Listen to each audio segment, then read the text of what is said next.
안녕하십니까.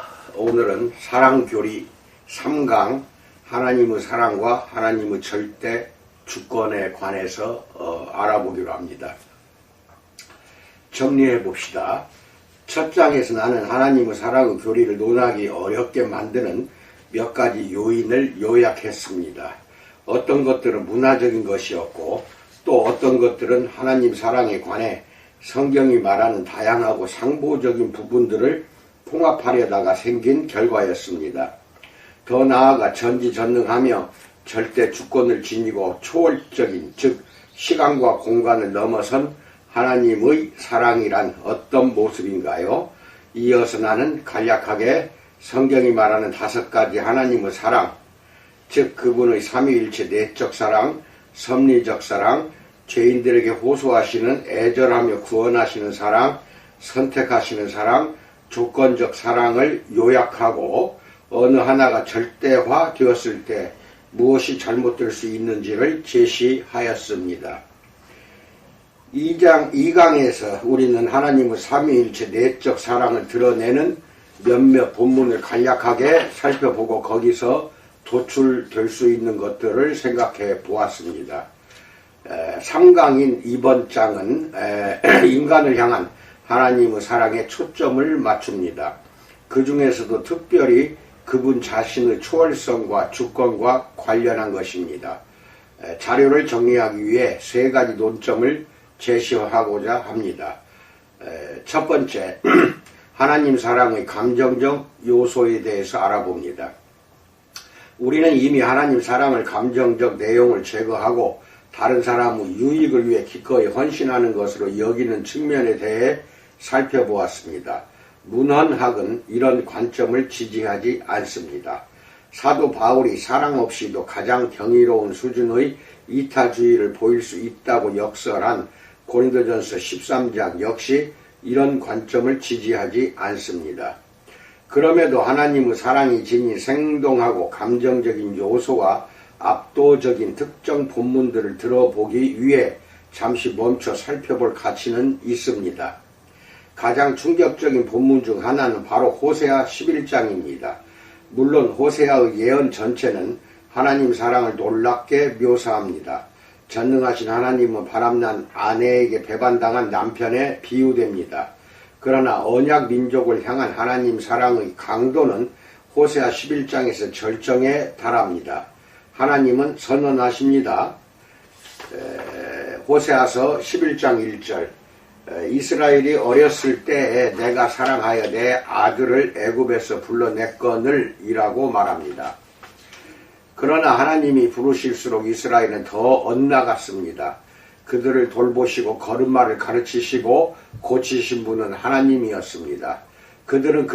하나님은 그들을 사랑의 줄로 이끄셨습니다. 호세아서 11장 4절 그럼에도 그들은 하나님을 알아보지 못했습니다.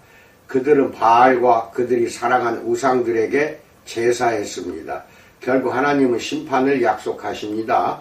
그들은 애국과 아수르로 즉 포로로 잡혀가게 될 것입니다. 돌아오기를 싫어했기 때문입니다. 호세아서 11장 5절 그들의 성읍은 파괴될 것입니다. 호세아서 11장 6절 내 백성이 끝끝내 내게서 물러가나니 비록 그들을 불러 위에 계신 이에게로 돌아오라 할지라도 일어나는 자가 하나도 없도다 라고 호세아서 11장 7절에서 말합니다. 이제 돌이킬 수 없는 심판이 선고된 것처럼 들립니다. 그러나 이어서 하나님은 이런 생각 자체를 견딜 수 없어 하시는 것만 같습니다. 감정적으로 고조되어 고통을 겪는 중에 하나님은 울부짖으십니다. 호세아서 11장 8절로 11절입니다. 에브라임이여 내가 어찌 너를 놓겠느냐? 이스라엘이여 내가 어찌 너를 버리겠느냐? 내가 어찌 너를 아드마같이 놓겠느냐? 어찌 너를 스보임같이 두겠느냐? 내 마음이 내 속에서 돌이키어 나의 긍휼이 온전히 불붙듯 하도다. 내가 나의 맹렬한 진노를 나타내지 아니하며 내가 다시는 에브라임을 멸하지 아니하리니 이는 내가 하나님이요 사람이 아님이라. 네 가운데 있는 거룩한 인이 진노함으로 네게 임하지 아니하리라. 그들은 사자처럼 소리를 내시는 여호와를 따를 것이라. 여호와께서 소리를 내시면 자손들이 서쪽에서부터 떨며 오되 그들은 애굽에서부터 새같이 아수르에서부터 비둘기같이 떨며 오리니 내가 그들의 집에 머물게 하리라. 나 여호와의 말이니라 라고 말합니다. 이 장 전체는 장차 임할 것으로 약속된 심판이 마지막이 아니라는 의미를 담고 있습니다. 포로기 끝에는 포로에서 귀환하는 일이 있을 것입니다. 전체 문맥을 볼 때 하나님이 스스로 마음을 바꾸셔서 매우 측은히 여기는 마음이 끓어오른다고 선언하신 것은 하나님이 자신의 생각을 바꾸셔서 몇 구절 전에 자신이 정한 징벌에서 이스라엘을 살리겠다는 뜻이 아닙니다. 그것이 아니라 영원한 심판은 장기적인 위협이 보류되리라는 뜻입니다. 하나님은 그들을 애국과 아수르에서 데려오실 것입니다. 한 측면에서 이는 포로기 전 선지자들에게 일반적인 일이었습니다. 이 장에 드러난 감정적 격렬함은 우리의 관심을 끕니다. 그렇다고 놀랄 일은 아닙니다. 하나님은 끊임없이 자신을 십계명에서 말씀하시듯이 질투하는 하나님으로 인자와 진실이 많은 하나님으로 나타내십니다. 이 영광스러운 단어 쌍은 구약에서 일관되게 반복되며 하나님이 허락하실 때까지 모세가 바위 틈에 숨어 그분의 영광과 같은 빛이 지나가는 것을 엿볼 때 들은 말이기도 합니다. 출애굽기 34장 6절 보세요. 하나님은 슬퍼하십니다. 시편 78편 40절, 에베소서 4장 30절 보세요. 하나님은 기뻐하십니다. 이사야서 62장 5절. 하나님은 자신의 대적들에게 맹렬히 진노하십니다. 출애굽기 32장 10절. 하나님은 긍휼히 여기십니다. 시편 103편 13절. 그리고 우리가 이제까지 살펴보았듯이 하나님은 사랑하십니다. 참으로 영원한 사랑으로 사랑하십니다. 이사야서 54장 8편, 시편 103편 17절 보세요. 우리는 하나님의 사랑을 또 다른 측면에서 볼 수 있습니다. 요한일서 4장 7절로 11절과 같은 구절에서 신자는 하나님이 사랑이시기 때문에 서로 사랑하는 명령을 받습니다. 참으로 하나님은 사랑이십니다. 하나님의 사랑이 최고로 표현된 지점은 우리 죄를 대신할 화목제물로 자신의 아들을 보내신 것입니다. 요한은 이렇게 결론을 짓습니다. 요한일서 4장 11절에서 사랑하는 자들아 하나님이 이같이 우리를 사랑하셨은즉 우리도 서로 사랑하는 것이 마땅하도다 라고 말합니다. 무엇을 말하고 싶은지 알겠습니까? 하나님의 사랑에 어떤 차이가 있다 하더라도 하나님의 사랑과 그리스도인의 사랑은 같은 단어로 표현되며 하나님의 사랑은 우리 사랑의 본이자 근거가 됩니다. 의심할 여지 없이 하나님의 사랑은 우리의 사랑보다 측량할 수 없을 만큼 풍성합니다. 여전히 우리는 그 사랑을 알아가야 합니다. 그러나 이 둘은 같은 종류입니다. 그렇지 않다면 이 둘, 즉 하나님의 사랑과 우리의 사랑 사이에서 유사점을 끄집어낼 수가 없습니다. 여러 기독교 전통은 하나님의 비피동성을 긍정합니다. 웨스트민스터 신앙고백은 하나님이 감정이 없으시다라고 주장합니다. 그러나 이것을 하나님이 전혀 감정이 없으시다는 뜻으로 이해해야 하는 것이라면 이것은 매우 비성경적인 것으로 반박되어야 합니다.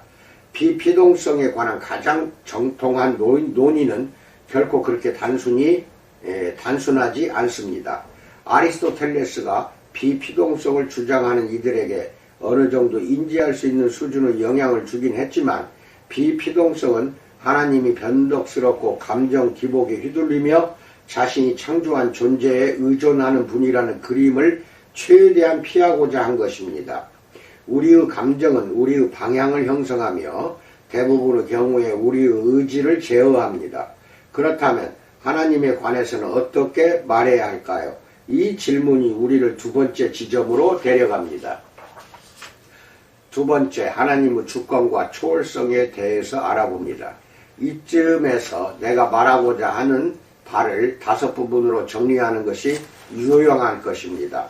먼저 당신은 이것이 보출 설명이 아니라 하나님 사랑에 관한 우리 연구에 매우 깊이 연관되어 있다는 사실을 반드시 인지해야 합니다. 내가 이후 몇 문단에서 말하는 것들은 조금 불완전하긴 하지만 이어지는 논의의 필수적인 요약입니다. 1. 하나님은 완전히 절대적인 주권을 가지시며 초월적이십니다. 하나님은 전능하십니다. 즉 그분은 원하는 모든 것을 행하실 수 있습니다. 그분께는 할 수 없는 일이 없으며 예레미야서 32장 17절 그분은 전능하십니다. 고린도후서 6장 18절 계시록 1장 8절 예수님도 하나님으로서는 다 하실 수 있다고 피력하셨습니다. 마태복음 19장 26절 그분의 절대 주권은 별들이 그 궤도에서 움직이는 것과 참새가 떨어지는 것과 내 머리카락을 정확히 세시는 데까지 이릅니다. 우리가 주사위 2개를 던졌을 때 어떤 숫자가 나올지는 하나님의 결정에 달려 있습니다. 잠언 16장 33절 전도서는 고대인들이 무르순환을 알았다는 것을 보여줍니다. 그러나 그럼에도 성경 기자들은 하나님이 비를 보내신다고 표현하기를 좋아합니다. 하나님은 이실론, 데이즘이 신처럼 멀리 떨어진 하나님이 아니십니다. 높임 받으신 성자를 통해 자신의 능력의 말씀으로 만물을 붙드십니다. 히브리서 1장 3절 참으로 그분은 모든 일을 그의 뜻의 결정대로 일하시는 분입니다. 에베소서 1장 11절 이런 하나님의 다스림은 무생물에게 하듯이 지각 있는 존재에게까지 이릅니다. 하나님은 자신이 보기에 적절한 방향으로 왕의 마음을 움직이실 수 있습니다. 잠언 21장 1절 하나님은 진흙 한 덩이로 귀 있을 그릇과 천이 있을 그릇을 따로 만들 권리가 있는 토기장이 이십니다. 로마서 9장 21절 전능하신 하나님께 난이도라는 것은 존재하지 않습니다. 또한 하나님은 모든 지식을 누리십니다. 그분은 모든 것을 아실 뿐 아니라 심지어 다른 조건에서는 어떠했을지 즉 철학자들이 대체로 중간지식이라고 부르는 것도 아시며 이를 고려하여 심판하십니다. 마태복음 11장 20절로 24절 우리가 자유로운 우발적 미래결정이라 이름 붙인 것을 하나님은 모두 알고 계신다는 것을 보여주는 예는 수없이 많습니다. 예를 들면 사무엘상 23장 11절로 13절 하나님의 지식은 완전합니다. 욥기 37장 16절 하나님은 결과를 추론하시거나 대답하시기 전에 심사숙고할 필요가 없으십니다. 그분은 시작부터 끝까지 다 아시며 결코 배우시거나 어떤 것도 잊지 않으시기 때문입니다. 시편 90편 4절 베드로서 3장 8절 우주 창조자라는 바로 그 이유로 하나님은 우주에서 독립하여 존재하셔야 합니다. 참으로 이사야는 우리의 상상력을 확장시키는 탁월한 표현을 사용하여 하나님이 영원히 거하시며 이사야 57장 15절 또는 영원히 살아계시며 라고 확증합니다. 이 하나님의 절대 주권은 선택까지 확장됩니다. 이때 선택이란 이스라엘 민족을 택하신 하나님의 결정을 의미할 수도 있고 하나님 백성 전체를 택하신 결정이나 개인을 택하시는 결정을 의미할 수도 있습니다. 하나님이 개인을 택하시는 것은 구원을 위한 것일 수도 있고 특별한 임무를 위한 것일 수도 있습니다. 선택은 하나님께 매우 중요한 것이어서 실제로 야곱과 에서가 태어나기도 전 따라서 선도 악도 전혀 행하지 않았을 때부터 하나님은 야곱을 택하셨습니다. 이는 오직 부르시는 이로 말미암아 서게 하시기 위해서였습니다. 로마서 9장 11절 심지어 사도행전에서 새로운 회심자가 상당히 다양한 방식으로 묘사될 때에도 신약 기자들은 전혀 불편하지 않은 방식으로 편안하게 하나님의 택하심을 언급합니다. 우리는 자주 예수님을 나의 개인적인 구주로 모신다고 말합니다. 이는 성경에서 찾을 수 없는 표현입니다. 종합적으로 볼 때 반드시 틀린 표현이라고 말할 수는 없지만 말입니다. 그러나 사도행전은 전략적으로 진행된 복음 전파를 요약하며 영생을 주시기로 작정된 자는 다 믿더라 라고 보고합니다. 사도행전 13장 48절 그리스도인에 관해 쓰면서 바울은 하나님이 창세전에 그리스도 안에서 우리를 택하사 우리를 예정하사 예수 그리스도로 말미암아 자기의 아들들이 되게 하셨다라고 에베소서 1장 4절로 5절, 계시록 13장 7절로 8절, 17장 8절에서 말합니다. 참으로 하나님은 태초부터 데살로니가의 회심자들을 택하사 구원을 받게 하셨습니다. 데살로니가 후서 2장 13절. 하나님의 선택은 심지어 천사들에게까지 이릅니다. 디모데전서 5장 21절. 이는 선택이 단지 구원에 관한 것이 아니라 하나님이 모든 것을 다스리는 절대 주권의 기능을 지니셨다는 사실을 보여주는 것입니다.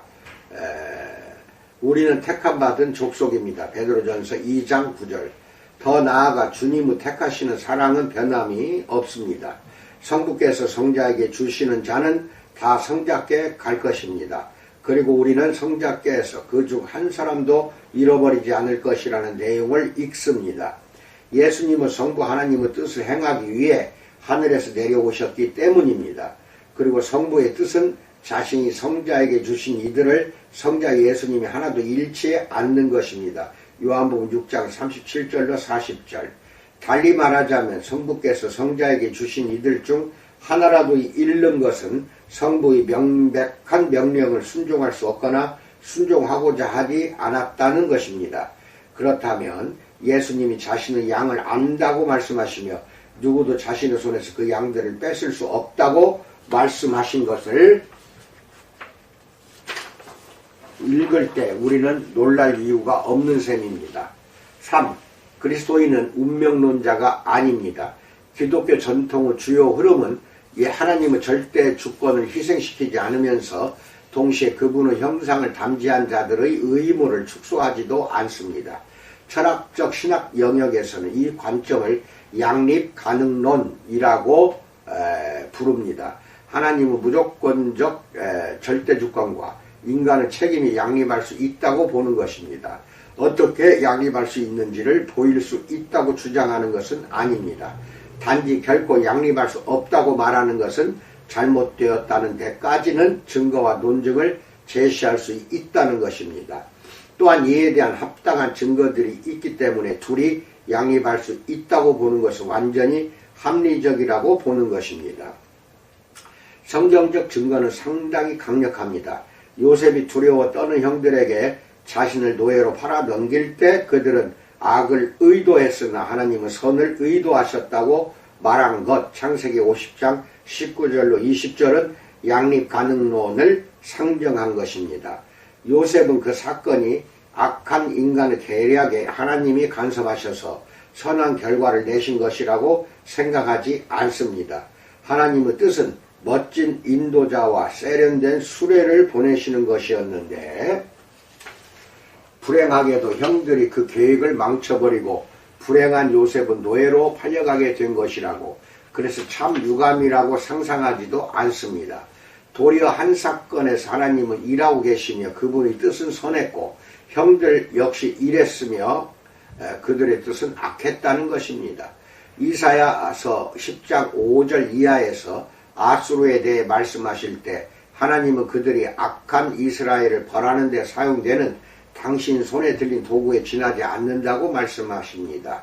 그럼에도 아수르는 자신을 그렇게 생각하지 않았기 때문에, 즉 자신의 힘과 능력으로 그 모든 일을 행하고 있다고 생각했기 때문에 주님은 그들을 도구로 사용하신 뒤에 돌이켜 그들을 찢어 그들의 교만을 벌하실 것입니다.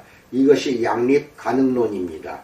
성경에는 이런 구절 수십 개가 구약과 신약 전체에 흩어져 있습니다.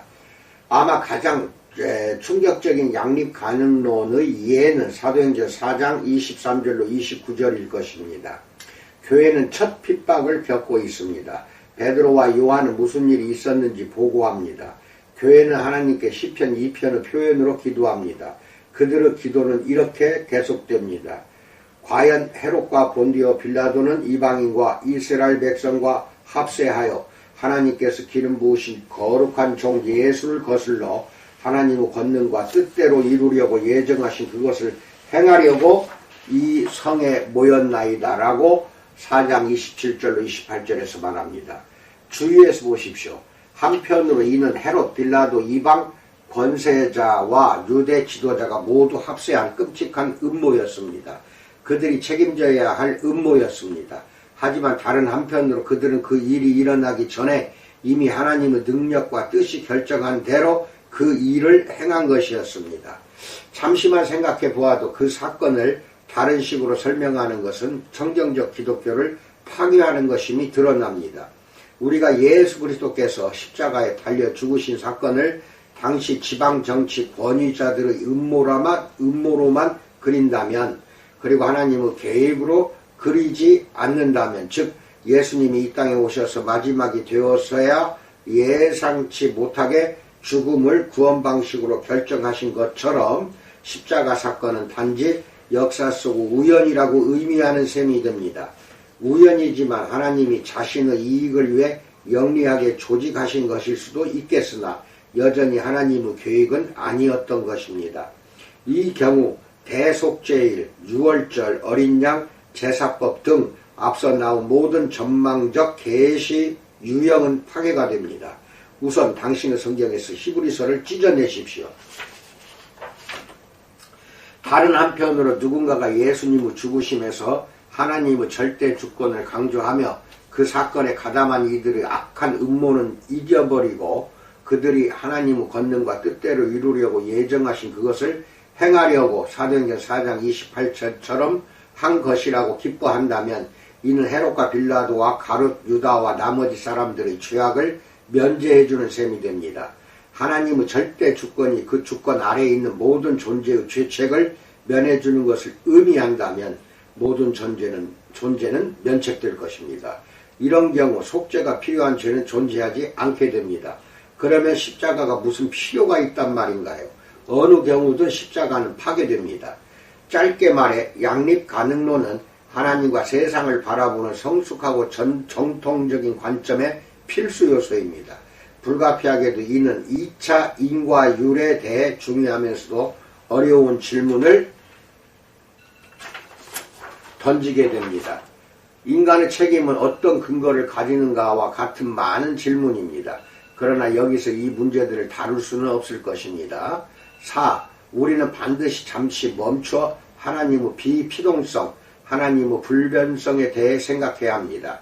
시편 기자는 주는 한결같으시고 주의 연대는 무궁하리이다 라고 시편 102편 27절에서 말하며 전능하신 하나님은 나 여호와는 변하지 아니하나니 말라기 3장 6절에서 선포하십니다.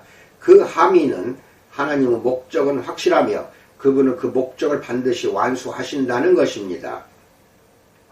시편 46편 8절로 11절입니다.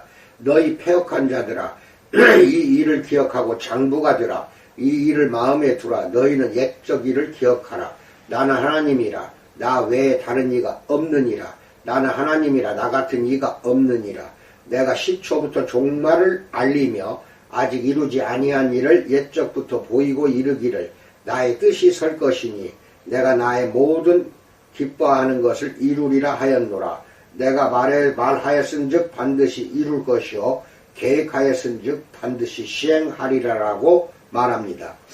여호와의 계획은 영원히 서고 그의 생각은 대대에 이르리로다 라고 시편 33편 11절, 마태복음 13장 35절, 25장 34절, 에베소서 1장 4절 11절, 베드로전서 1장 20절 보세요. 올바르게 굉장히 중요합니다. 이는 안정감을 낳고 예배를 일으킵니다. 바빙크는 이렇게 쓰고 있습니다. 하나님의 불변성 교리는 경건에 매우 중요하다. 존재하는 것, 빙과 되어가는 것, becoming의 차이는 창조주와 피조물의 차이를 의미한다. 모든 피조물은 지속적으로 되어간다. 이는 가변적이며 계속해서 안식과 만족을 찾고 쟁취한다. 안식은 하나님 안에서만, 오직 그분 안에서만 찾게 된다. 그분만이 순전한 존재이시며 되어가는 자가 아니시기 때문이다. 그러므로 성경에서 하나님은 자주 반석이라고 불린다라고 말합니다. 그러나 하나님의 불변성을 조심스럽게 논의하면서 신학자들은 모든 가능한 방식이나 영역에서 하나님이 불변하시다고 인정하지는 않습니다. 하나님 그분의 존재와 뜻과 온전하심에서 변함이 없으십니다. 그러나 이는 하나님이 그분의 형상을 담지한 자들과 그들의 시간 안에서 교제할 때도 불변하시다는 것은 아닙니다. 영원 전부터 있어온 하나님의 뜻은 성자를 보내시는 것이었으나 우리의 시공간 안에서 정해진 때에야 성자는 실제 성육신하셨습니다. 성경을 매우 피상적으로 읽어보더라도 하나님은 인격적 존재셔서 우리와 교제하시는 분임을 알 수 있습니다. 이 중 어떤 것도 불변성에 의해 배척되지 않습니다. 5. 논의를 더 진행하기 전에 솔직히 말하자면 이런 하나님에 대한 묘사가 갈수록 더 많은 공격을 받는다는 사실을 인정해야겠습니다. 철학적 분석과 종합의 주요 근거를 두는 수많은 과정신학자뿐 아니라 연구의 근거를 성경에서 찾는 이들에게도 공격받고 있습니다. 이 관점은 때로 하나님에 대한 열린 관점이라고 불립니다. 여기서 그 논의들을 추적할 수는 없으나 이제 이에 대해 정교하고 복잡한 반응들이 나타나기 시작했습니다. 하지만 이 저자들 가운데 몇몇은 하나님이 명백하게 후회하셨다거나 마음이 풀리셨다거나 생각을 바꾸셨다고 말하는 본문 약 35곳을 주장하고 있습니다. 우리는 이 본문들을 어떻게 생각해야 하는가요? 하나님은 자신이 이미 행하신 일을 후회하십니다. 창세기 6장 6절로 7절, 사무엘상 15장 11절 35절 보세요.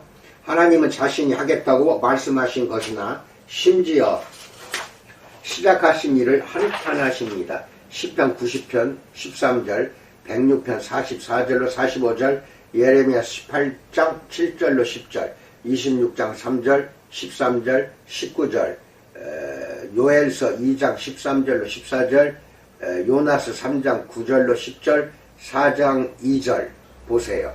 때로는 중보자의 기도에 대해 그리기도 하십니다. 출애굽기 32장 12절로 14절, 아모스서 7장 3절로 6절 보세요. 열린 신론, Openness of God 진영에 속한 사람들에게 이러한 본문들은 논의를 주도하는 근거가 됩니다. 그리고 하나님의 불변성을 긍정하는 것으로 논의되는 구절들은 약화되거나 다른 방식으로 설명되어야 한다고 봅니다. 나는 어떻게 이것이 합당하게 이루어질 수 있는지 모르겠습니다. 이 구절들 중 대부분은 그들이 회개했기 때문에 하나님이 멸하기를 거부하셨다는 내용과 관련됩니다.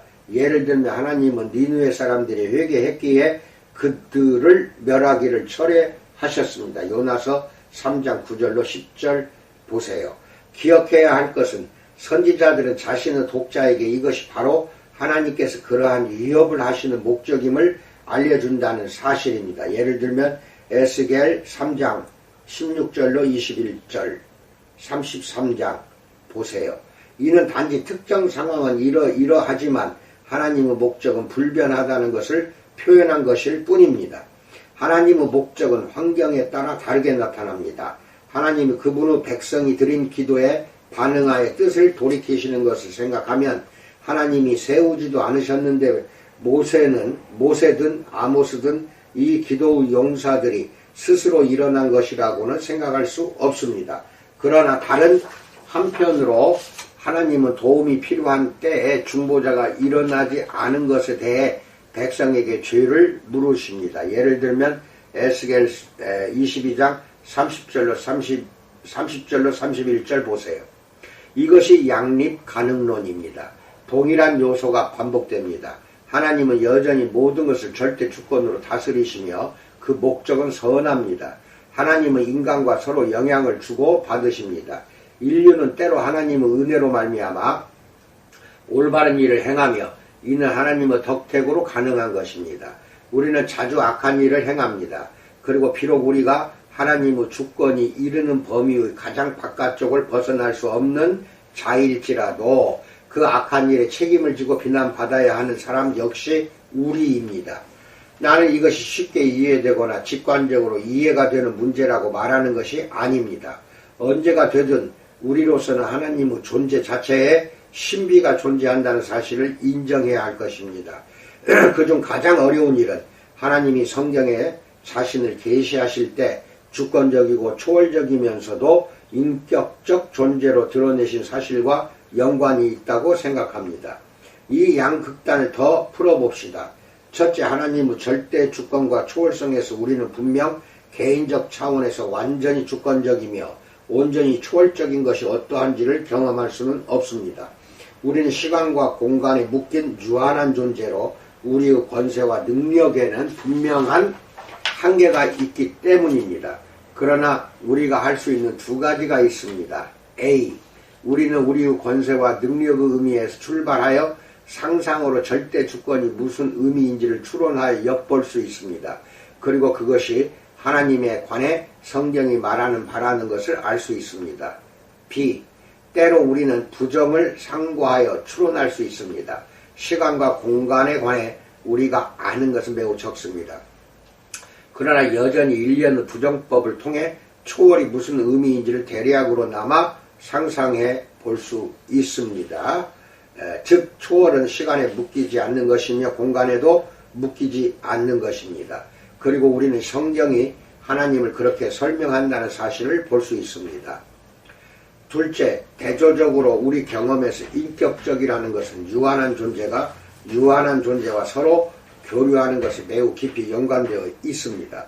따라서 하나님께 인격적인 것이 무엇인지를 이해하기는 어렵습니다.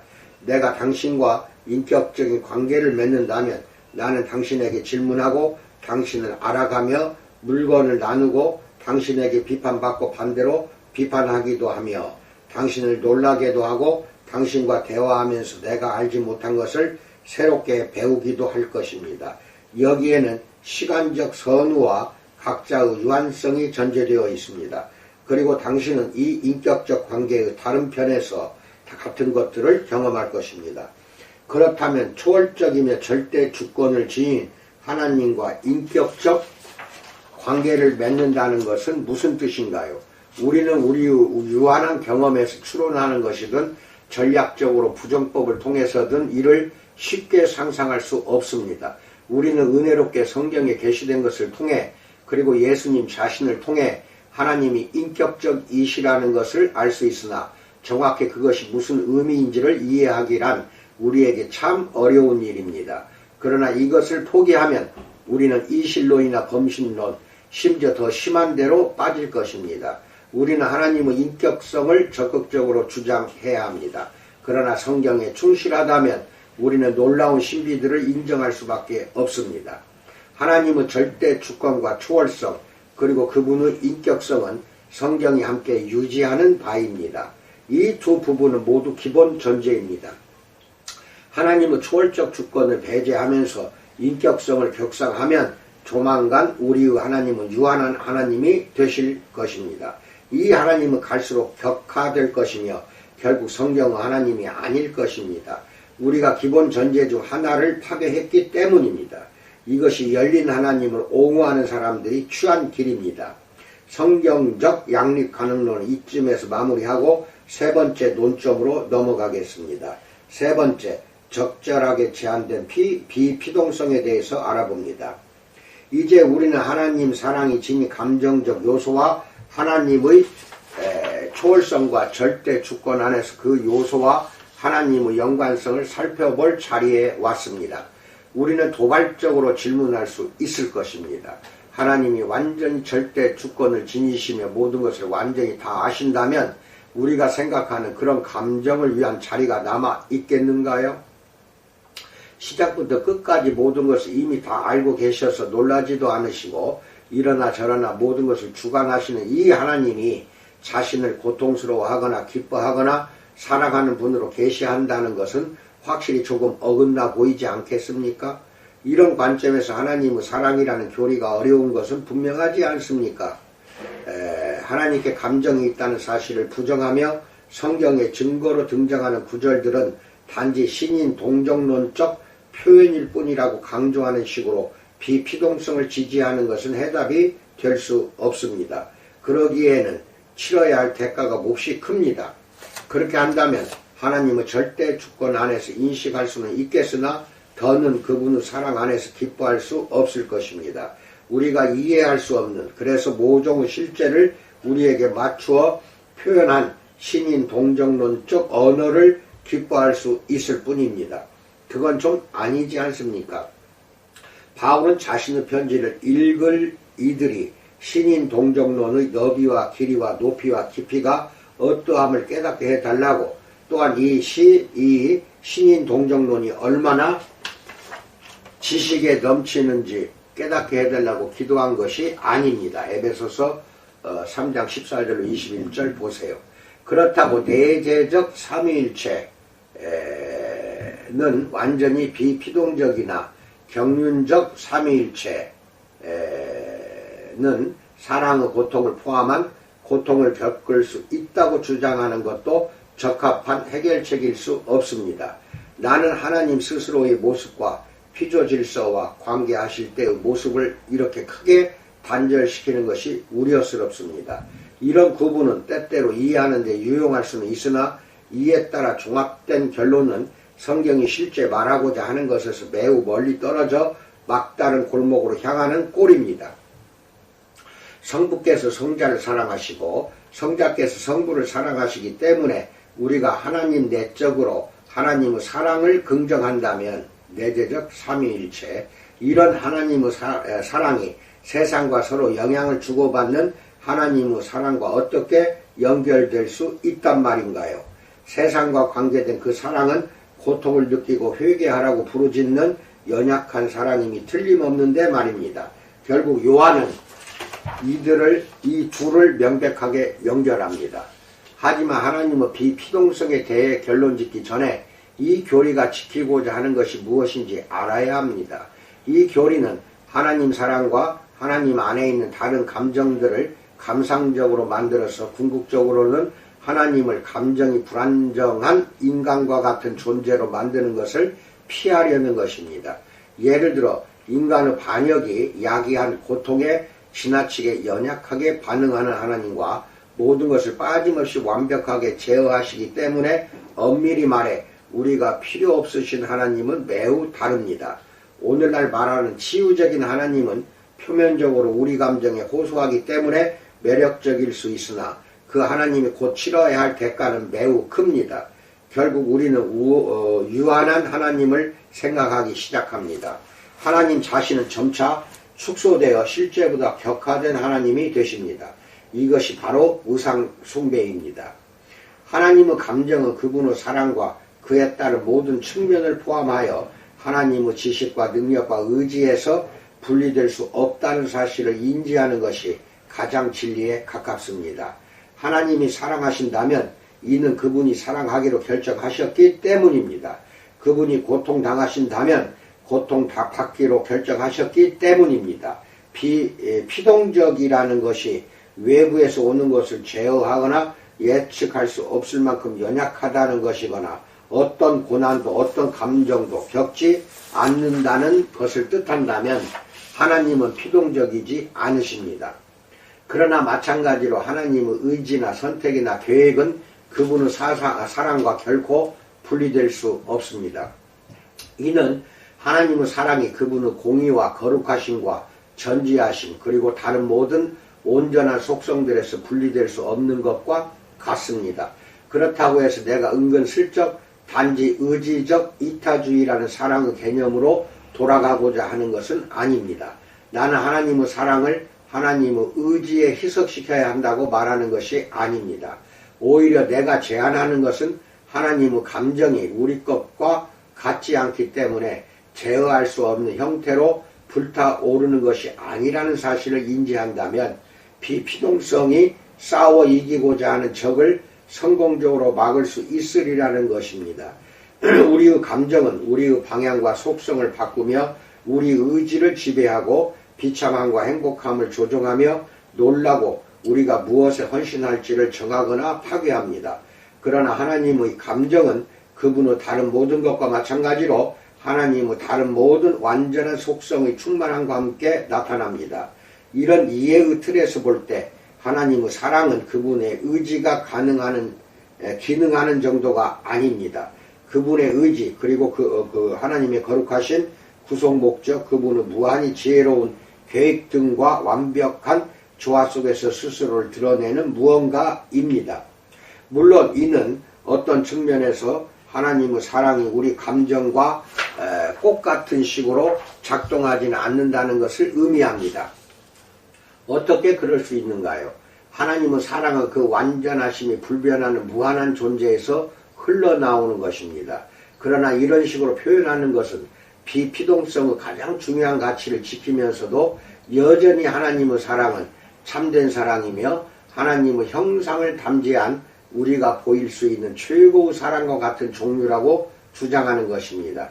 그럼에도 하나님의 존재와 행위가 어떻게 이렇게 작동할 수 있느냐는 질문과 함께 큰 의심의 영역이 남았다면 그것은 성경이 그리는 절대 주권을 지닌 초월적 하나님과 인격적 하나님을 함께 이해하고자 하는 길로 돌아왔음을, 그래서 다름 아닌 하나님의 신비로 돌아왔음을 의미한다고 생각합니다. 이 주제에 이렇게 접근하는 방식은 실질적으로 엄청나게 중요한 성경의 특정 진리를 잘 설명해 줍니다. 하나님은 택자와 사랑에 빠지시는 것이 아닙니다. 다시 말해 그분은 우리와 사랑에 빠지시는 것이 아닙니다. 하나님은 자신의 감정이 우리를 향하도록 정하십니다. 그분은 어떤 돌발적인 충동으로 우리를 예정하신 것이 아닙니다. 오히려 사랑으로 우리를 예정하사 자신의 자녀로 입양하신 것입니다. 에베소서 1장 4절로 5절 보세요.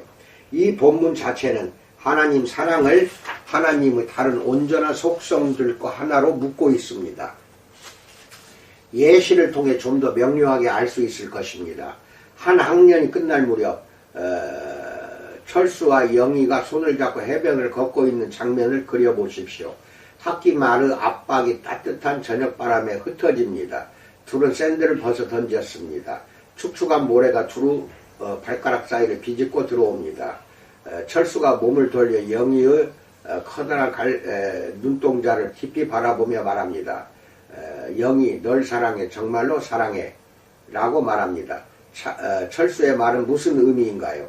아마 이 세대의 철수라면 단지 사타구니 사이로 테스토스테론이 분비되는 것을 느끼고는 곧장 영희와 침대로 향하고 싶다고 말한 것일지도 모릅니다. 그러나 그리스도인의 덕까지는 아니더라도 철수에게 어느 정도 품위가 있다고 가정한다면 그의 말은 적어도 이런 의미일 겁니다. 영희, 너는 내 전부야. 너 없이 나는 살 수가 없어. 너의 웃음은 100m 거리에서도 내 심장을 먹게 해. 너희 통통 튀는 재치와 아름다운 눈, 향기로운 머릿결, 내가 가진 모든 것이 날 옴짝달싹 하지 못하게 해. 널 사랑해 라고 말합니다. 그리고 그는 결코 이런 것을 의미하지는 않았을 것입니다. 영이 솔직히 말해서 내 입냄새는 씻지도 않고 마늘을 먹은 코끼리 때조차도 무안해할 만큼 심각해.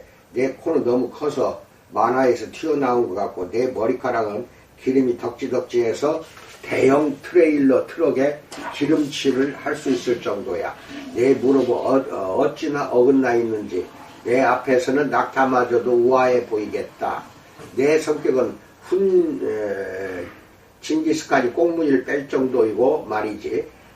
그래도 널 사랑해 라고 말합니다. 자, 이제 하나님이 우리에게 오셔서 말씀하십니다. 널 사랑한다. 하나님은 무슨 의미로 이렇게 말씀하신 것인가요? 하나님이 말씀하신 것은 이런 의미일까요? 너는 내 전부란다. 나는 너 없이 살 수가 없구나. 너의 성격, 너의 재치 넘치는 말투, 너의 미모와 미소, 너의 모든 것이 날 옴짝달싹하지 못하게 하는구나. 천국도 내가 없다면 지루할 거야. 널 사랑한다 라고 말할까요?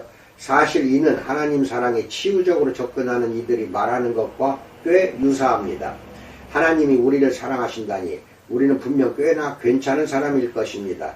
그리고 사랑스러운 하나님, Dear Old God은 상당히 유약하셔서 우리가 네 라고 말하지 않으면 끔찍한 상태가 되실 것입니다.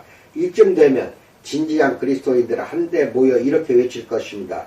비피동성을 돌려다오. 하나님이 우리를 사랑한다고 말씀하실 때는 다음과 같은 것을 의미하신 것이 아니겠습니까? 윤리적으로 판단하자면 너희는 입에서 악취를 풍기고 주먹, 코와 기름 낀 머리카락, 엇갈리는 무릎과 혐오스러운 인격을 가진 자들이다. 너희의 죄는 너희를 역겹고 추하게 만들었다. 그럼에도 내가 너희를 사랑한다. 너희가 매력적이어서가 아니라 사랑이 나의 본성이기 때문이다 라고 말합니다. 그리고 택자의 경우에 하나님은 덧붙이실 것입니다. 우주 기초가 세워지기 전부터 내가 내 사랑을 너에게 둔 것은 네가 다른 이들보다 더 지혜롭거나 낫거나 강해서가 아니라 오직 은혜로 너를 사랑하기로 결정했기 때문이다. 너는 내 것이다. 그러니 넌 변화될 것이다. 피조 세계에서 어떤 것도 너를 예수 그리스도를 통해 중보되는 나의 사랑에서 끊을 수 없다 라고 말합니다. 로마서 8장을 보세요. 이것이 성경이 그리는 하나님의 사랑에 가깝지 않은가요? 의심할 필요 없이 성부는 성자를 사랑스럽게 여기십니다. 의심할 필요 없이 제자를 양육하는 영역에서 하나님의 언약 백성을 사랑스럽게 여기십니다. 여기서 하나님의 사랑은 우리의 도덕적 일치를 전제할 것입니다. 그러나 종국의 하나님은 그 대상을 사랑하십니다. 하나님이 사랑이시기 때문입니다. 따라서 두 가지 중요한 점이 있습니다. 첫째, 하나님은 자신의 다른 모든 완벽한 속성과 연관하여 사랑하시며 그 때문에 더 적게 사랑하시지 않습니다. 둘째, 하나님의 사랑은 그분의 성품 자체에서 발산됩니다. 그분의 사랑은 사랑받는 존재의 사랑스러움, 즉 그분은 외부에 존재하는 것에 의존하지 않습니다. 요한이 요한일서 4장에서 하나님은 사랑이시라 라고 말한 요점은 하나님을 참으로 아는 사람이라면 그도 그렇게 사랑하게 되리라는 것입니다. 의심할 필요 없이 우리는 이 일을 잘하지 못합니다. 그러나 그리스도인은 사랑스럽지 않은 이들마저도 심지어 우리 원수까지도 사랑해야 하는 것 아니던가요? 우리는 복음으로 변화된 자들이기에 우리 사랑은 우리 안에서 우러나오는 것이지 사랑하는 존재의 사랑스러움에 의해서 우러나오는 것이 아닙니다. 잘 기억하세요. 하나님에게 사랑은 이런 것이기 때문입니다. 하나님은 자신의 완벽한 속성 중 하나가 사랑이기에 사랑하시는 것이며 다른 모든 완벽한 속성들과 완벽한 조화 안에서 그렇게 하십니다. 우리에게 최우선은 바로 이것이 하나님의 형상을 담지한 존재가 사랑해야 하는 방식이라는 사실을 아는 것입니다. 엘리자베스 바렉 브라우닝은 자신의 가장 사랑스러운 소네트 중 한 편에서 남편 로버트 브라우닝에게 이렇게 썼습니다. 당신이 나를 사랑해야 한다면 그 사랑은 그 어떤 이유도 아닌 오직 사랑 그 자체만이 이유가 되게 해줘요. 이렇게 말하지 말아요. 나는 그녀를 사랑해. 그녀의 미소, 그녀의 외모 때문에, 그녀의 나긋한 말투, 내 마음에 꼭 합한 그 생각 때문에. 그리고 분명 이런 날에 안식을 줄 그 즐거운 느낌을 가져올 테니 이것들은 그 자체가 사랑하는 이유 또는 당신이 변하기 때문이죠. 사랑은 그렇게 생기기도 그렇게 사라지기도 해요. 내 뺨에 눈물을 닦아주려는 당신의 사랑스러운 애처럼으로 날 사랑하지도 말아요. 피조물은 우는 것을 잊기도 하고 그대의 긴긴 위로를 지겨워하기도 하며 거기서부터 당신의 사랑을 잃기도 하니까요. 그러나 사랑 그 자체로 날 사랑해줘요. 변함없이 당신은 계속해서 사랑할 수 있어요. 사랑의 영원을 통하여 라고 썼습니다. 아주 멋진 통찰입니다. 사랑에 대한 통찰.